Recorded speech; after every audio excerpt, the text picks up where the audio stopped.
Hi అండి, happy Sankranti అందరికీ. ఈరోజు మా వంటలైతే నువ్వుల బూరెలు, నువ్వులతోటి స్పెషల్గా ఇట్లా నువ్వులు మిక్సీకి వేయించి బెల్లం వేసి ముద్దలాగా చేసి దీన్ని గోధుమ పిండిలో పెట్టి ఇట్లా చపాతీలాగా నువ్వుల బూరెలు అంటారు. ఇవి ఖచ్చితంగా చేసుకుంటారు. సంక్రాంతికి నువ్వులు వస్తాయి కాబట్టి ఎక్కువ పంట ఈ నువ్వులతోటి ఎక్కువ వెరైటీస్ చేస్తారు.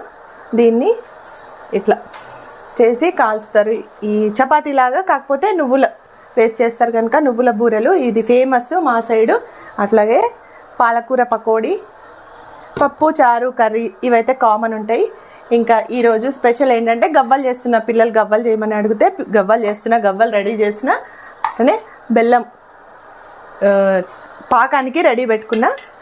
ఇవి మా పండగ స్పెషల్. రేపు కనుమ రోజు మేము చికెన్ నాన్ వెజ్ అంతా చేసుకుంటాము. పండగ రోజు మాత్రం ఇవే చేస్తారు ఎక్కువగా. ఇంకా చకినాలు, అరిసెలు అవైతే రెడీ అయిపోయాయి. అవి వారం నుంచే స్టార్ట్ అయిపోతాయి. పిండి వంటలు, మురుకులు, కర్జలు ఇవన్నీ ఇవాటితోటి మా పండుగ స్పెషల్స్ అన్నీ పిండి వంటలు అయితే అయిపోయాయి. మరి మీరేం చేస్తున్నారు చెప్పండి కామెంట్స్లో. ఉంటానండి, బాయ్ బాయ్.